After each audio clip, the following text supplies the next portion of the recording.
Assalomu alaykum Fergana Style obunachilari. Xo'p, biz anchadan beri YouTube'ga kontent qo'yolmayotgandik. Ayrim bir sabablarga ko'ra bugun shu mavzuni gaplashib o'tamiz.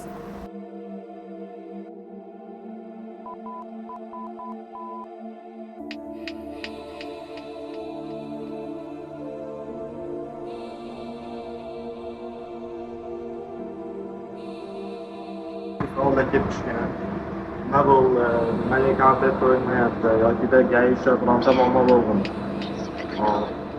Avvalambor chiqqan gayga tushmasin, unaqa muammo bo'lmasin. Biz ichkiga tavsiya qilmaymiz unaqa yurishni. Birinchi sababimiz ayrim bir mashinalarimiz sotilib ketdi. Hamma imkoniyat topdi, vaziyat bo'lmadi. Keyin bu o'sha eskichimiz har doim kontent oladi.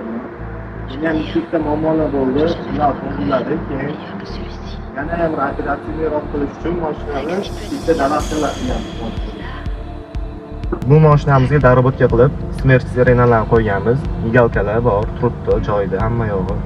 Keyin jentramiz bor edi. Jentramiz ham darabotgada. Unga xudo xolasa shu chiroyli qilib migalkalarni qo'yib olib chiqamiz.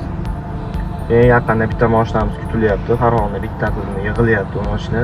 Sportivniy bitta. Uni ham kutib qolinglar, yaqinda chiqadi. Yana bir sababi video olmayotganimizni bilasizlar, hozir shaharda reyd kuchayib ketgan. Misol uchun Kinora Toshkent yoki Qo'qonga kelib reyd bo'pti. Shu sababli chiqmay turibmiz ko'chaga. Mashinalar turibdi. Operativniy taktör. Bu rangi oq. Nariga oq jentramiz ham turibdi, yoniga sheret qo'shib oldik. Qo'lning migalkalari o'xshaymiz. Bunda endi hozir qilinyapti, yangi tayyorlanyapti. Migalka qo'yildi, yo'llarga ishlayveradi to'xtab yaxshiga. Hozirgi videolarni qo'yamiz. Kuzatib olish davom etadi, uzoqlashmaydi. Kuzatib olish davom etadi.